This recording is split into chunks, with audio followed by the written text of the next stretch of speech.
Hello, everybody. I am John O'Loughlin. Welcome to McDuff Lives.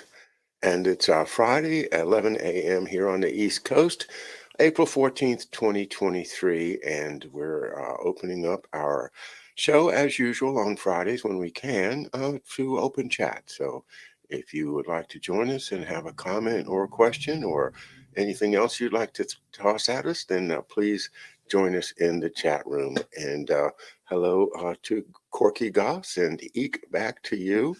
Thank you for joining me. I see that you are watching us on our YouTube channel of McDuff Lives 2.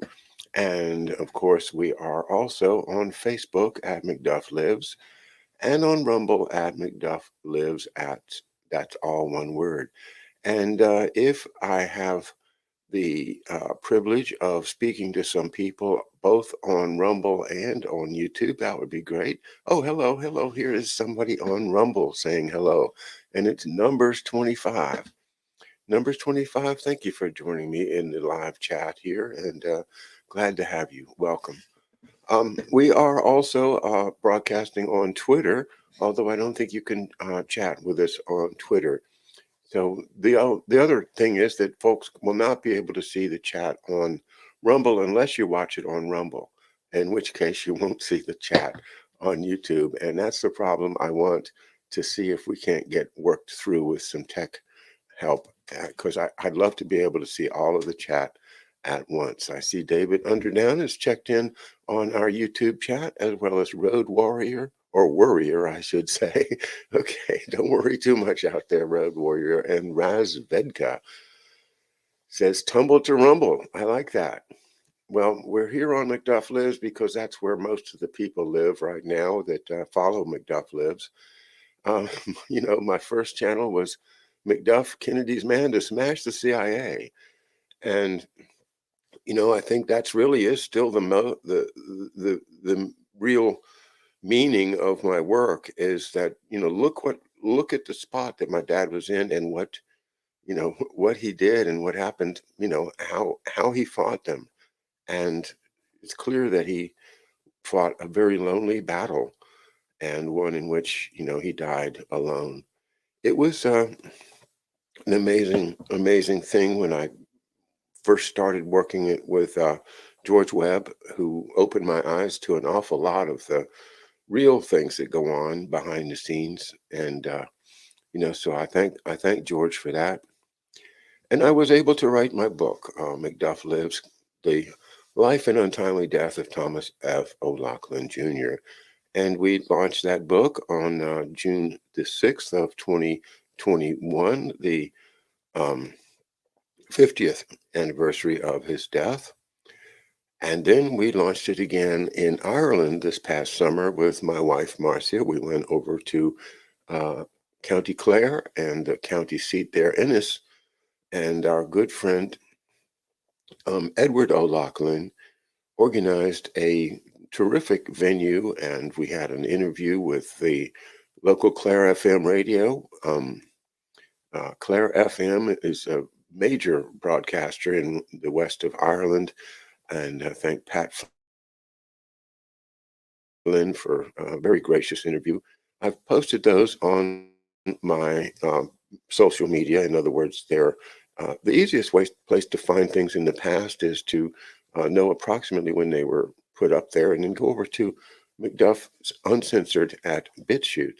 Because on BitChute, there's no censorship that I've detected. And while I can't go live there, they are a safe haven for my archive. So if you go back to August of 2022 on BitChute, you'll run into the two videos I made about the Irish book launch. And Deborah's got a copy. Thank you, Deborah Johnson, for being here.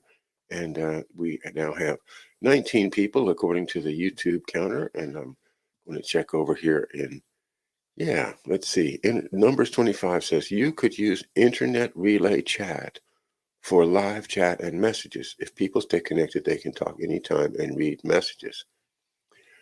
Interesting. I want to, I'm using StreamYard for those that know what that is. And StreamYard provides a combined chat room from those links that they have already engineered. So they've engineered a link with YouTube and with Facebook and with a number of other, but not Rumble, at least not yet. So I'm hoping that they will do that. But if there is a workaround, then numbers, I would like to investigate that a little bit.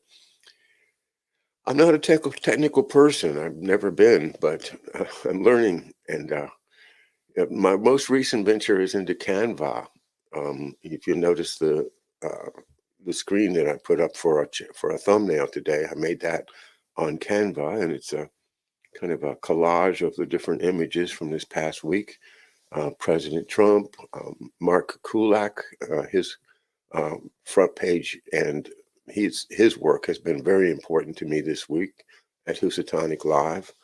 Lyndon LaRouche passed away 3 years ago after an amazing career and a number of years in prison at courtesy of Robert Swan Mueller and the U.S. Department of Injustice. Um, a great thinker whose thoughts are still with us and with the people of the LaRouche and Schiller organizations, and I wish them Godspeed with their conference this weekend, April 15th and 16th. I will be attending some of it and interested in hearing what their amazing panels have put together. Um, well, let me go back over because I have to go back and forth to see who's talking where. Now, hello, ladies and gentlemen from Rat King. Well, Rat King, you're welcome. I don't know if you were from the King Rat book by, who was the author? Was it James Clavell? I think it was, King Rat. But Rat King, I guess that's different. Welcome.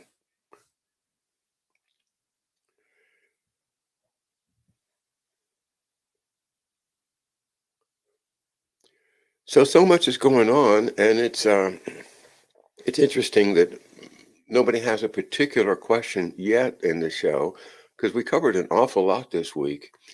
I've just been watching Harley Schlanger's Monday reports. Morning reports. Forgive my uh, tongue tied a little bit this morning.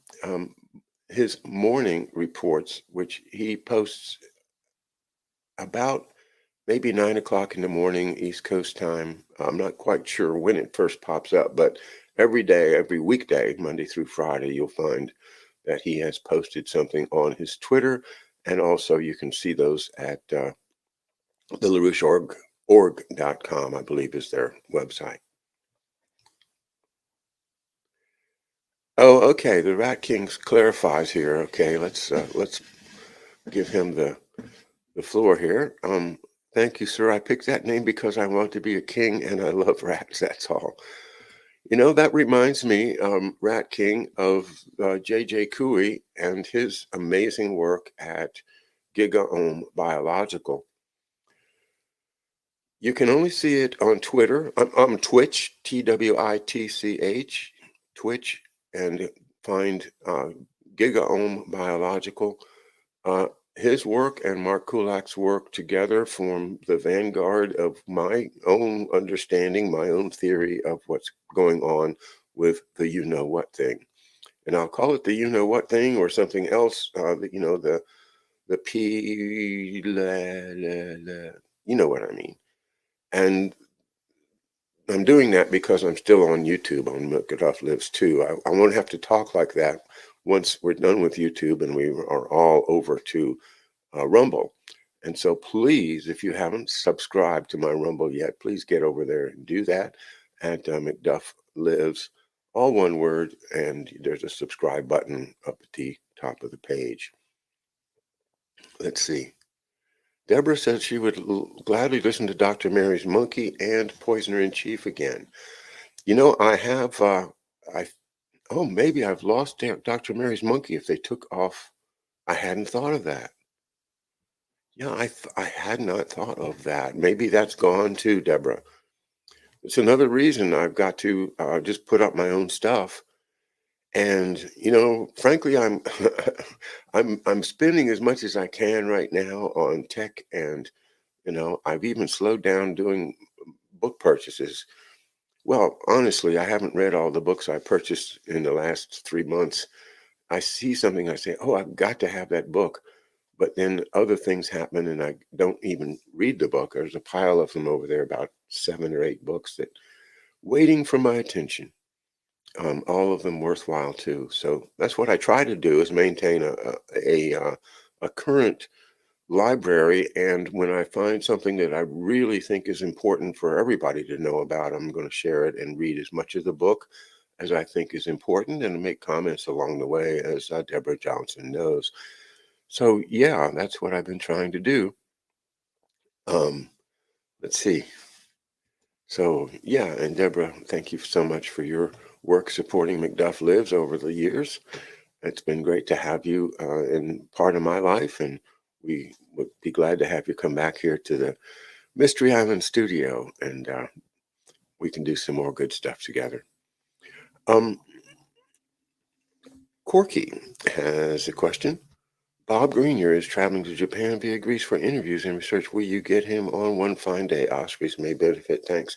Yes, Corky, I'm very interested in Bob Greenyer's. And you know, the last time we reached out to him, he said he would get back to us. But to my knowledge, we haven't heard back from him. So if you want to give him a buzz and see if he's still interested in coming on McDuff Lives, we'd certainly find a place for him.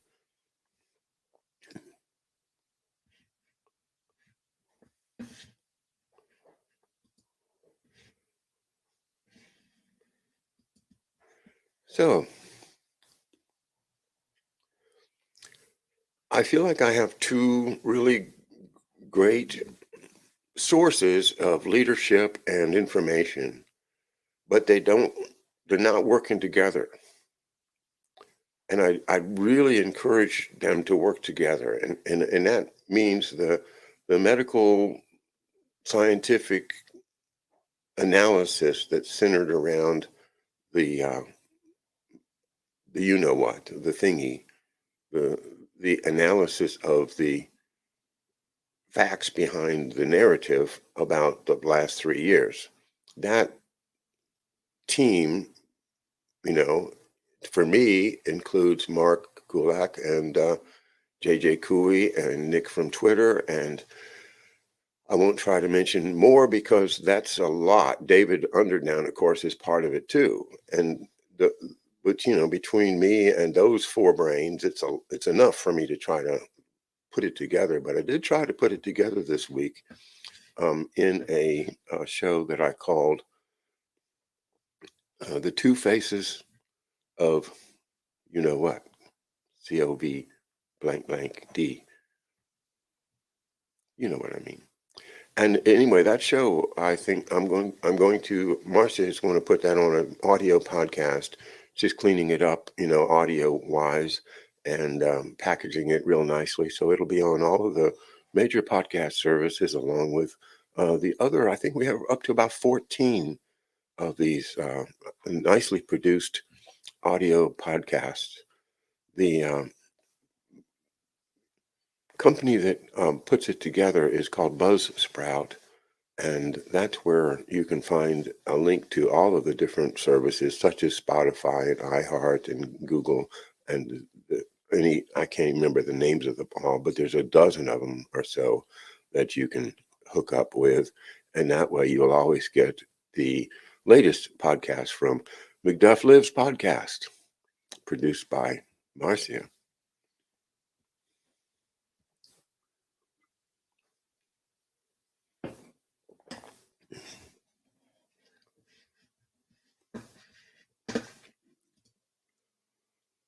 Okay, good morning, Rob TK. Rob is checking in over at the live chat on Rumble, and thank you for being there. And let's see how many subscribers we have. We have 235 followers on our McDuff Lives channel on Rumble, and I would sure like to see that at over 1,000, because I really want to make this my anchor channel, my flagship, and I'm not going to hold back. I'm going to say everything that I feel like needs to be said here on the Rumble channel once we're able to have enough followers. And I'm not going to ditch YouTube unless I have at least 1,000 on Rumble. So help me spread the word. Uh, get your friends to sign up for Rumble. It's easy.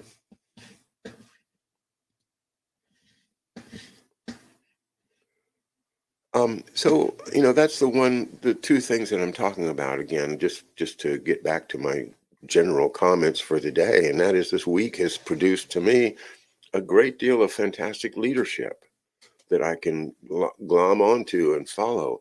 And the one side of it is the one that I've spoken of, the past 3 years experience and the concerns we have about the World Health Organization, the totalitarianism of a potential world medical system. And then on the other hand, I have the fantastic resources of the LaRouche and Schiller Institute. And these folks are real experts at what they're talking about. I really think everybody should listen to my interview with Daniel Burke from yesterday, in which I went through with him the ideas of the LaRouche folks on how to fix the economy. And let me just speak about that for a minute before I try to combine the two. As far as the LaRouche approach to fixing the economy, I think it's exactly right. And the thing that I didn't understand until I talked to Daniel was the difference between fixing the derivatives problem, which is the speculative or even, just almost criminally uh, fallacious investments in these pieces of paper that are secured by other pieces of paper that are, practically untraceable, that all add up to about $400 trillion. And it's whatever it is, it's far too high for us to ever think we're ever going to pay it off, right? And these are dollars, and this is our currency. But this didn't happen within our borders. This is a worldwide problem, whether you like it or not. And this is something I think we can learn from the Schiller and LaRouche folks, is that you cannot fix the dollar without a worldwide solution, because the problem is worldwide. These crazy financial instruments, look, I mean, you can't fix it without fixing the way that the City of London runs the LIBOR, the LIBOR, and the internal exchange between banks that they cover each other like a cartel. When are we going to divest ourselves of the fallacious idea that we can pay off those loans? Nobody's ever going to pay off those loans or those derivatives, those shares. It's worthless. But they are the ones that are going to cash in, because they're going to drain all of the money out of us, which is what they're doing. They're doing it with all kinds of different ways that it's been going on, as Harley Schlanger will verify, for at least 50 years, all the way since the assassination of John F. Kennedy, as Harley confirms this morning. As I've been saying since I started this show, the assassination of John F. Kennedy was a coup d'etat that ended the control of our government institutions by the republic that was created by the founding fathers. And the people in control since then have been pulling strings on puppets. Even Jimmy Carter, yes, he was a puppet too. And you can dig into that if you want to. A lot of people have, and you can find, hey, he's Naval Academy, nuclear science. He's not a peanut farmer. But that's the way they marketed him, a good old boy, right? With the good old Baptist Christian values and Rosalind. And of course, he's doing all kinds of great stuff until, he's ancient anyway. Enough about Jimmy Carter. Just the whole idea that that's the watershed, that's where it happened. And the people that have been in control since then have not fulfilled the promise of the founding fathers and the Constitution and the Bill of Rights and the good legislation and the good work of this country. And so, Harley this morning in his appeal is just saying, don't be discouraged. Don't give up. Don't feel like you've lost. These people are not the smartest bulbs on the porch, right? And he made a great point. He said, if all they got is a Joe Biden, a Kamala Harris, a Macron, a Baerbock, you know, a Rishi Sunak. If that's all they got, then they got a very, very, very thin bench. These are their frontline players, right? So that's a good point that they don't really have anybody that they can put out there that's able to sell their program anymore. Their program has just lost its credibility. Nevertheless, they still have that lingering loyalty that people give to things they believe in. And people are still out there wearing, face covers. Why? Because they're loyal to the beliefs that they've had ever since this thing started. They don't want to change that. They don't want to give up on the fact that this came from their medical system, that the doctors that they know, that they respect, that they love, they were all in for it. My comment today is that these people have turned the whole leadership functions of our country into a bunch of shamans. People that just wave the stuff around and make the incantations and you know they'll look at you with that serious look like trust me, yeah, trust me. And so most people trust them, especially when they're told that the only alternative is Orange Man, the horrors of Orange Man. So why even examine what Biden is saying? Why worry about whether Biden is senile or not? Why? Who cares? That it's better than the alternative because everybody knows that Orange Man is the death of all good things. So that they've fallen for that and they don't want to let go of it. But it's time to wake up and it's time to start looking at the facts and to apply your abilities to think things through, to use critical thinking and not to rely on the shamans. No matter how much you respected them in the past, you have to understand that they're relying on their shamans too. You know, your local nurse health practitioner who was all about getting everybody jabbed. Well, why? Because she was relying on the people that she relies on. He relies on everybody. He, she, it, that, it. They all relied on somebody that they considered to be reliable. They didn't do the science themselves. They didn't think about it. They didn't apply the critical thinking that is supposed to be the real product of a good education. If you don't apply your critical thinking skills and just take what's given to you, then the results are obvious. That it's a mess. It's a disaster. And you don't want to face it, but you have to.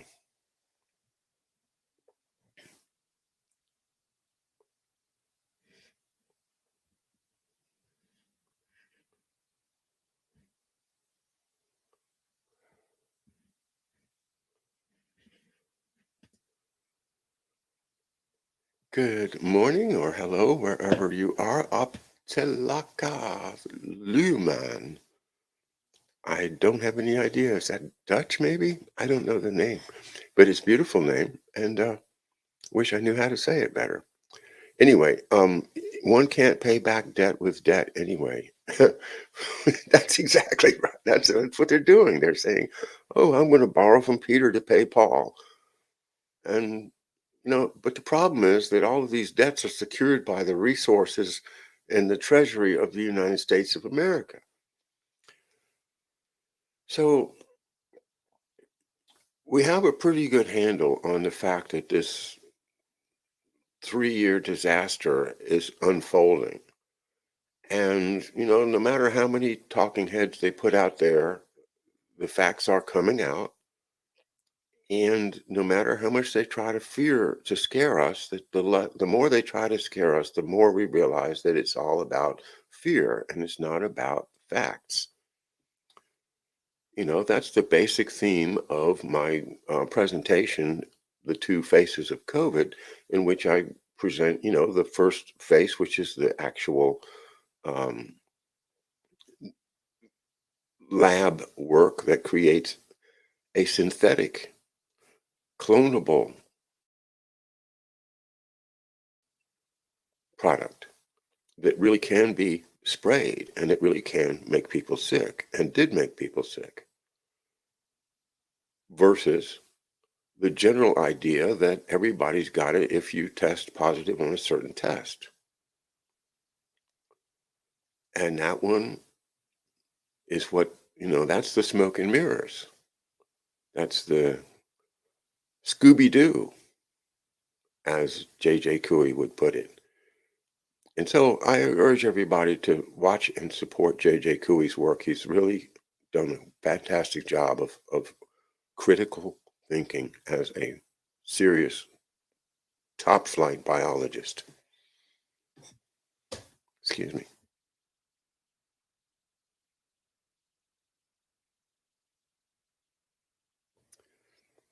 Oh, you're from Finland. Oh, how wonderful. I think you might be my first Finnish guest, and thank you for joining us, and you are most welcome.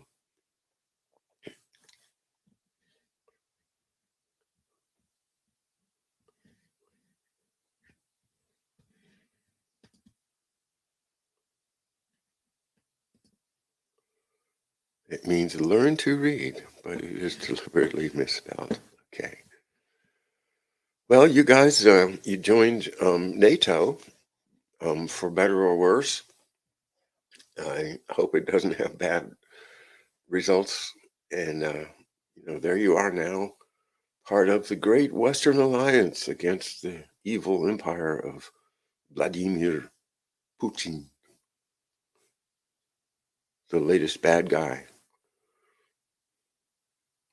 Yes, he's a monster.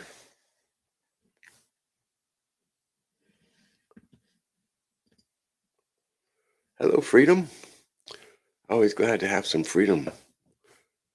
Yeah. Well, Friday afternoon after finish the show, I'm pretty free. And if it doesn't rain, I'll be out there working in the garden. This early spring we've had has been terrific for the flowers. I'll try to put up a picture of our front yard sometime soon, because there's all these flowers I've been planting over the years, so starting to really add up, and it's pretty cool looking. I'm sure you enjoy from time to time getting out and getting your hands in the dirt, and I'm trying to do more of that, as we all have to, in order to bring our food sources closer and closer to home. You know, fresh water, food,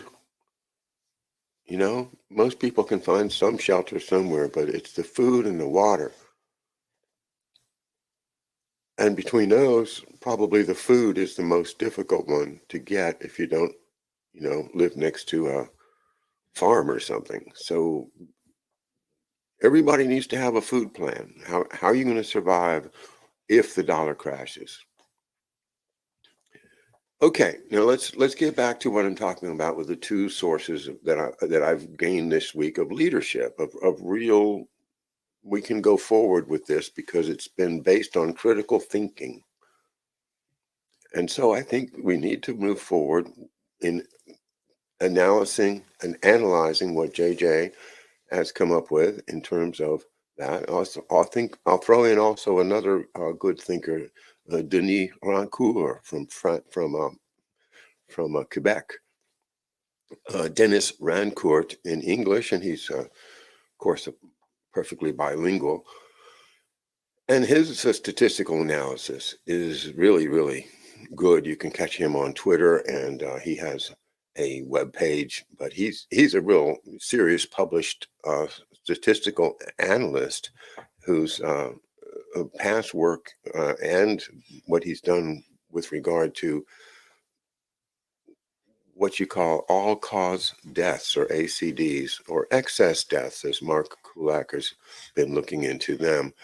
You look at the statistics and you realize that you can draw real serious conclusions from statistics if you know how to analyze them. And his conclusions are there wasn't any, you know what, there was a lot of mistreatment, there was a lot of bad um, medicine.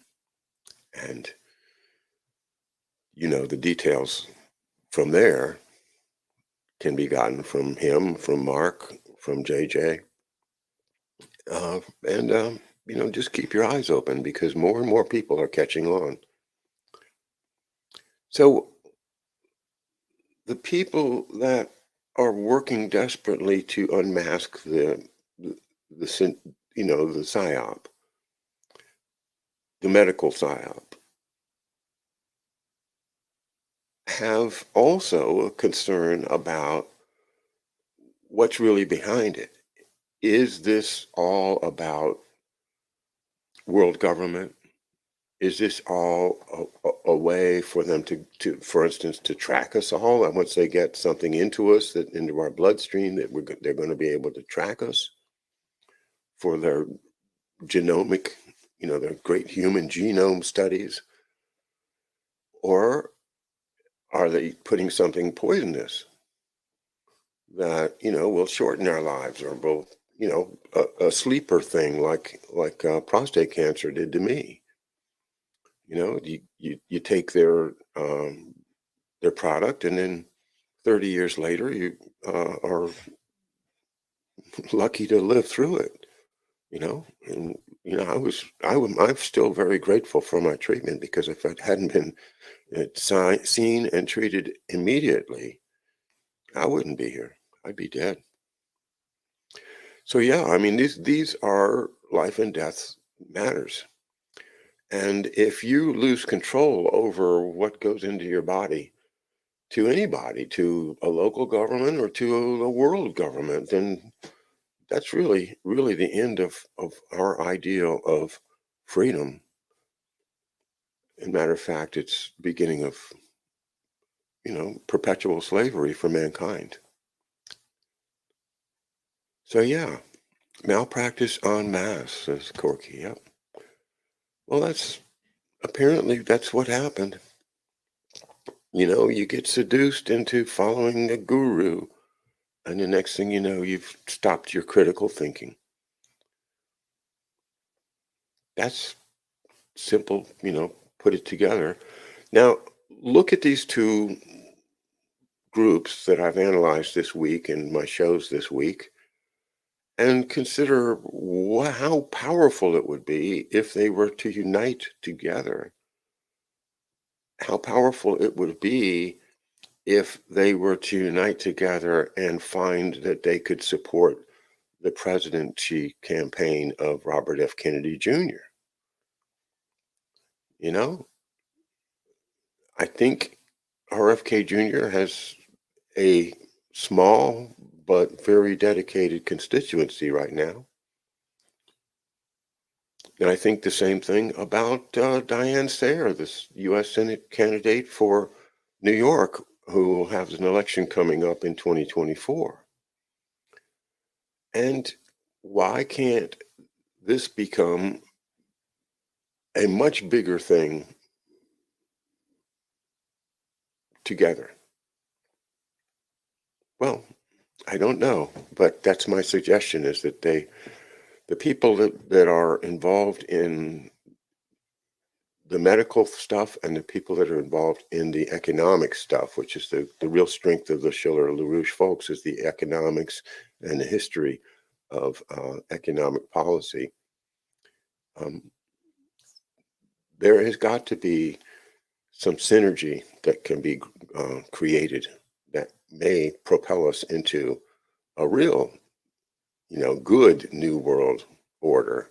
And that has been voiced pretty well by Daniel Burke yesterday, in which you get the idea, and this is, of course, what Harley will tell you as well, is that you have sovereign nations with real sovereignty that solve problems by working together, by diplomacy. And so the idea about saving the economy would be that all the nations get together. The President of the United States convokes an economic conference, and all of the nations of the world together turn to the banks and say, you're busted. We're breaking down these insane financial instruments that you've been trading around. You guys are bankrupt. You're totally bankrupt. You're in so far over your head that, you'll never ever get out of it. You're so deep that no snorkel line will ever reach you. You are drowning. And your only choice is to take us down with you and try to climb out of it over our shoulders. And we're not going to let you. We're not going to let you do that. We're going to force you into a bankruptcy procedure, and then you're going to have to separate your commercial banks, which are the proper vehicles for people to place their savings in, to rely on as they're based upon national growth policies, productive investments, long-term security, and backing from FDIC or some other reinsurance type of scheme, but a real commercial productive banking system. And then on the other side, you're going to have to put all of the investment banking, the speculative banking, the derivatives, and the instruments that have been created based upon the ability to do high-speed stock trades, as opposed to creating a better mousetrap. So that, to me, is good leadership from our friends. And I endorse their conference this weekend. And as I say, I plan to participate. And I hope you do too.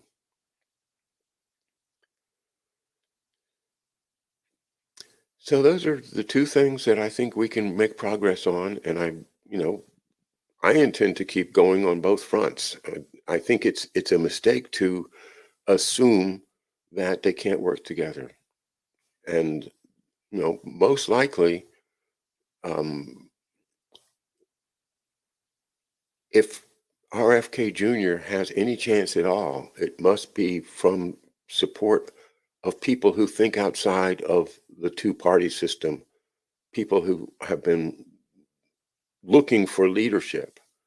And by the way, Bobby Kennedy is an excellent leader. He's an incredible attorney. He's done so many fantastic environmental lawsuits, cleaning up the Hudson River. And, his career has been based upon uh, working for the rights of people like fishermen, um, blue collar workers, and people that are, that need his help. So I think, as far as leadership, he certainly is light years ahead of anything that the major parties have offered.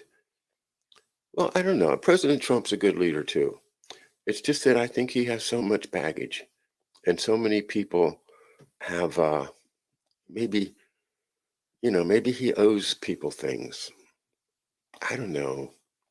His if Bobby doesn't fly though, it's I'm going to go with Trump. Right now I'm kind of torn because I don't see the real light at the end of the tunnel for Bobby RFK Jr.'s campaign. It looks to me like it might be just another Bernie Sanders thing, to which all of the progressive or more uh, critical thinkers of the Democrat side would follow with Bobby.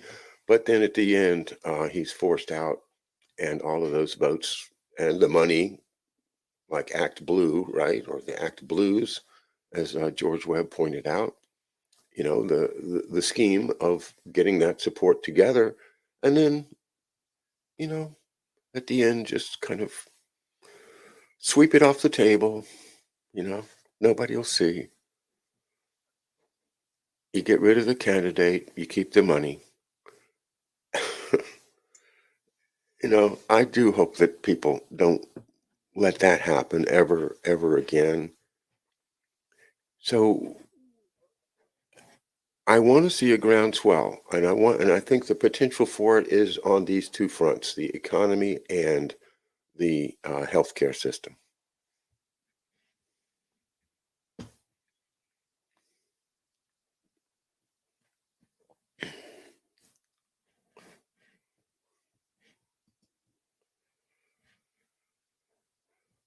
Optelka, you are speaking exactly as I do. The problem with the economy is that it has this scarcity mindset baked into it. No scarcity is no economy. They can't stand that idea. You're so right. There's no reason there's scarcity. We should not have to pay for water. I should be able to walk over to the local river and take all the water I want to, as long as it's not salty. But fresh water. Nobody was lacking for fresh water. If um, in the colonial times, there was springs all over the place. You knew where they were, and you didn't have to have a water treatment plant because nobody had polluted the water. But now, they've polluted everything. Why did they do that? Was it just this is another one that historically the same things that were going on historically as are going on right now, right? You look at things where it looks like sabotage. Okay, a river gets fouled by a mine. The old tailings from the mine. Have all kinds of chemicals in them, and the mine somehow floods, and then all of the chemicals go into the river, and then nobody can drink safely out of the river anymore. And you think, well, that's a terrible accident. Mother Nature must have, really had it in for us because she, caused a storm that knocked over this door to the mine, and the mine is now flooded, and the water is all going to hell. And, that happened 15, 20 years ago. Now, what they're doing now, with these trains going into the water loaded with fracking chemicals or whatever they got, this is another dose of it, of poisoning our natural water system so that we have to buy it. And who owns all the water? Isn't it Nestle? I understood that the Bush family owned the great water, not the great water system under Argentina, I think is, but the water, the idea of creating scarcity of water. And then look also at fish. The Potomac River, when Captain John Smith explored it in 1608, he wrote in his diary that their fish are so plentiful we could catch them with a frying pan. You could just sit in your little boat, hold your frying pan out, and dip it in the water and pick up a fish. There was so many fish. And the Potomac was a home of the sturgeon. We had our own sturgeon that, you know, the food that you could get if you didn't overfish them, but they fished them out in the late 19th century, not because of one person saying, I'm going to grab the last one, or I'm going to corner the market or whatever. No, it's in order to make sure that we, the common people, can't just go over to the river, throw in a line, pull out your dinner, and cook it up yourself without having to interact with the banking system. That's why they do it. And the Potomac River is partially dead right now. And it's been, they had one of those plants up there in West Virginia that was always, just dumping all their effluent out, and it's poisoned the river. A lot of good people have done a lot of good work. It's much better that we don't see the algae blooms that we used to, but it's intentional. the creation of scarcities. The same thing with food. You know, yeah, they seduced us into relying on regional grocery stores instead of local farmers markets. Crazy. You know, you can't rely on a food source from South America that's going to be flown in to the airport and then trucked out to the factory and then repackaged and sent to your local grocery store. You know, if those planes can't fly, if those trucks can't get down the road, you're not going to eat. And that's the reality. So we need to take responsibility to not let the scarcity mindset rule our world, because that's exactly what it is. Well said.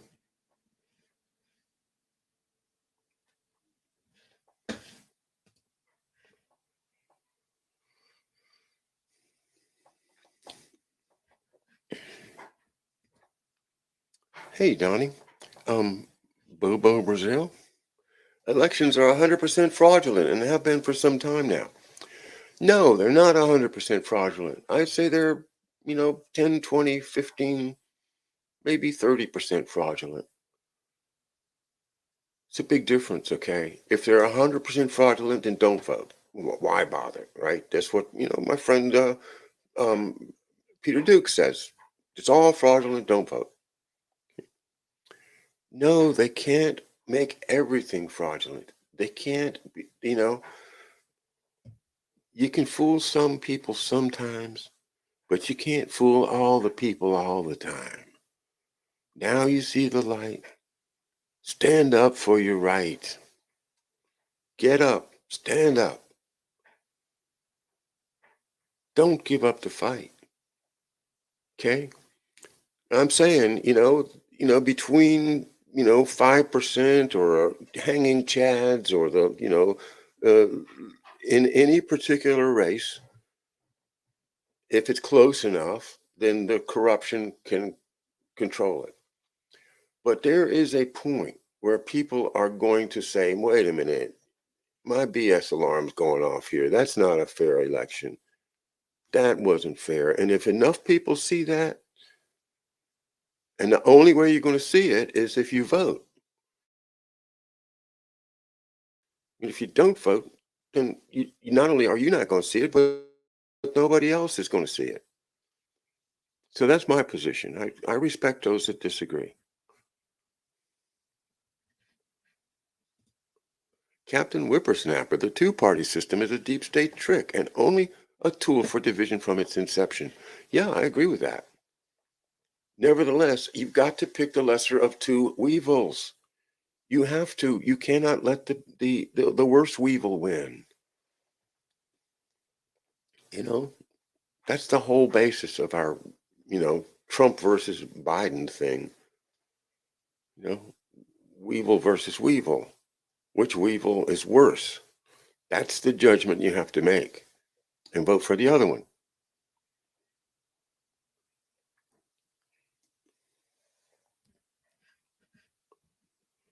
So, yeah, but the two-party system, it goes back to Adams and Jefferson. It goes back to the whole idea of Hegelian dialectic, even before Hegel, because, he was just defining something that he observed. Look what happened, after George Washington makes his famous farewell speech, no foreign entanglements and beware of factions. And then what happens is you get the two factions.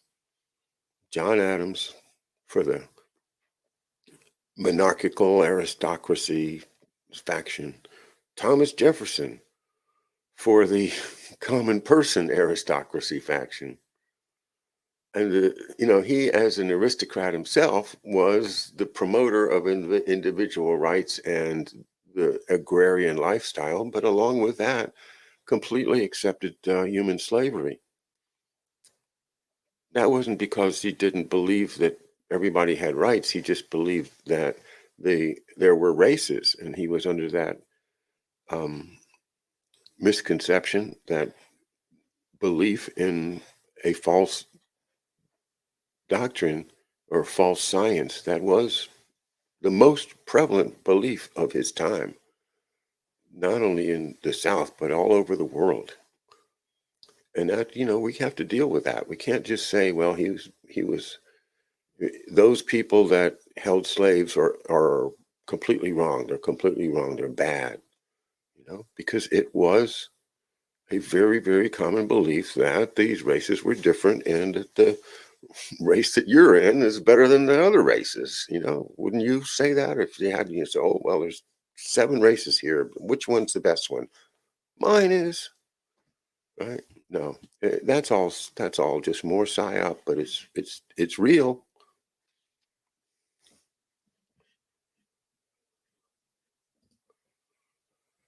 Okay, Freda Merkel Chase.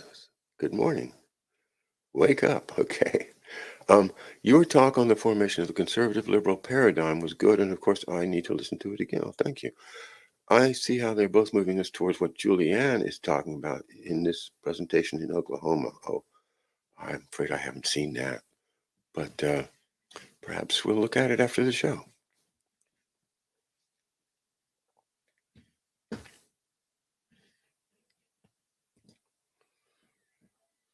Clinton said it's the economy, stupid. We are the economy slaves.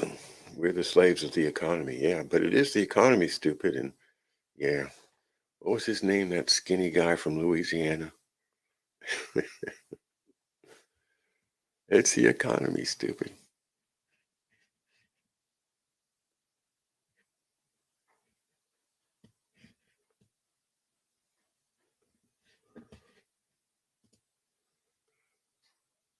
Captain Whippersnapper. No, no, no, you got it wrong. Kennedy does not represent Big Pharma. He hates Big Pharma. No, no, maybe you're thinking of somebody else. RFK Jr., the book, The Real Anthony Fauci, will set you straight. Just have a look at The Real Anthony Fauci by Robert F. Kennedy Jr., and you'll learn that no, no, he does not represent Big Pharma. He is 100% against them.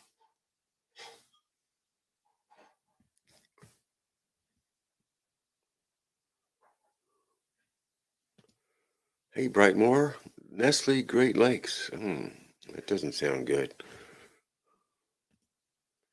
Norman Smith, Ecuador is where the Bush family owns the water. Thanks, Norman. Laura Willingham, I grew up with well water and septic tank. We have well water and septic tank here. No water or sewer bill unless something had to be replaced. Now our water is filled with harmful chemicals and we pay for the water, sewer, and runoff. That's it. That's exactly what I'm saying. I'm going to come over to the chat over on Rumble for a couple of minutes here. Rumble will survive and thrive, says Rob TK. Razvedka's setting up chat on Rumble. How eugenics erased Black history, says Rob TK. That video I tagged on Twitter, John, answers a lot of questions for me.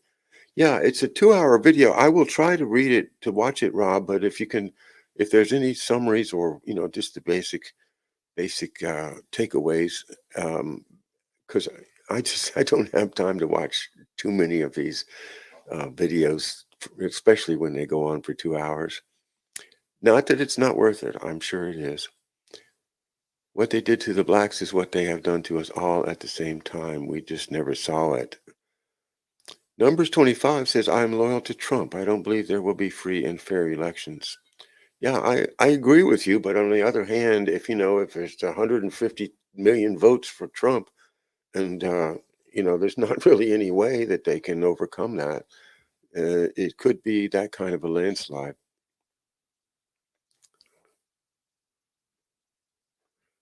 Rob TK says, stick with President Trump, John. He is still CIC.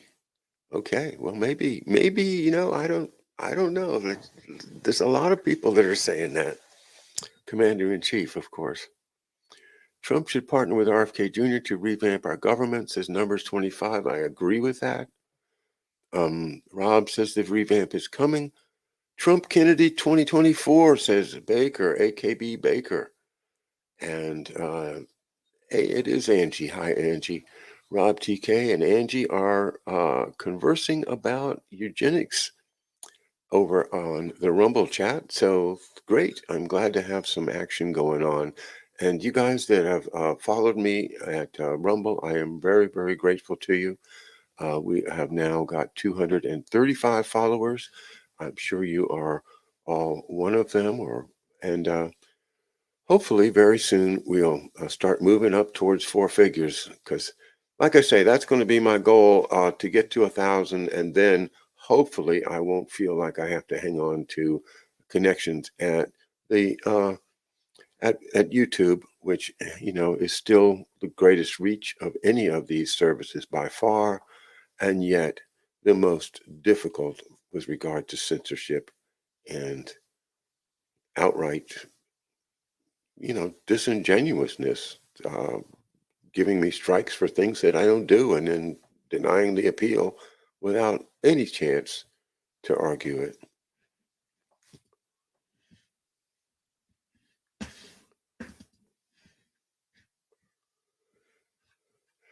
Route 3 Box 6 says Paraguay and Uruguay, also bush ranchos. I think you're right. Um,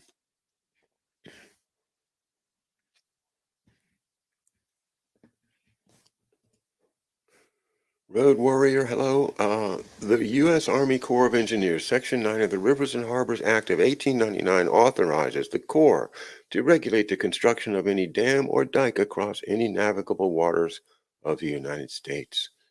Yeah, I think the Corps got some powers that really I wish they didn't get. And one of the things that the Corps did, and I don't know who really to blame for it, but how did it happen?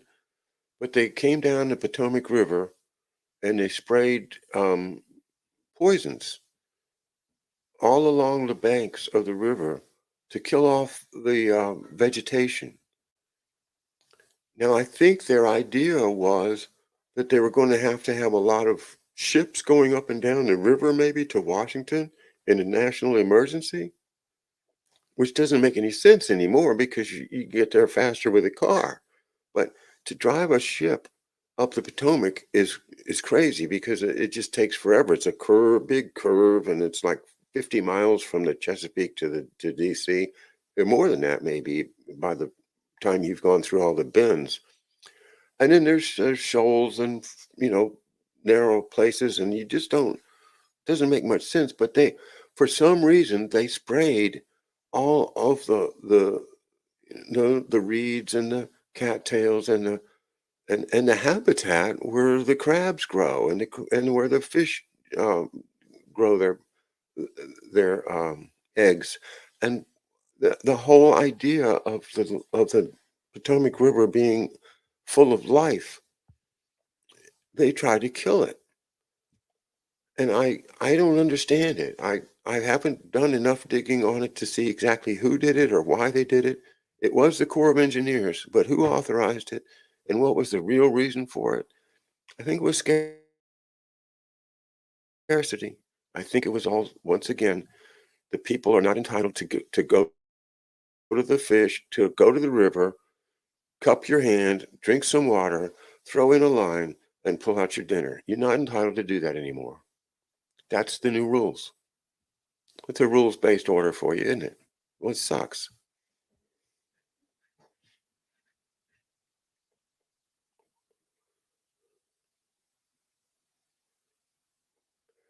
All right, everybody. I wish you all a fantastic weekend. Do check out and attend, if you wish, the conference there at schillerinstitute.com. I will check them out at 9 a.m. tomorrow morning. They'll be on for 2 days. A number of very interesting speakers that I wish to hear. And, let's also interact with folks. Like I went down to the Institute for Political uh, Innovation, or the Center for Political Innovation, which is a real, left-wing Marxist, Che Guevara type of a group. And I really enjoyed being with them, although I disagree with a lot of what they say.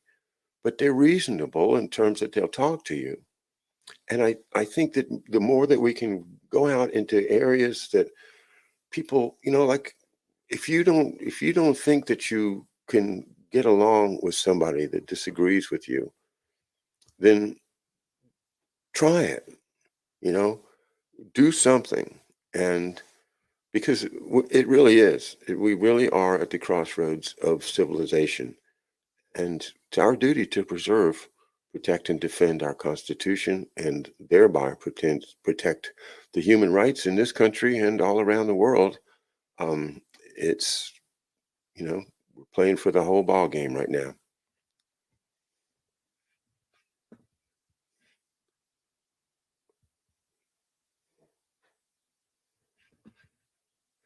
All right. I'm going to leave it there, guys. Thanks again. Bye now.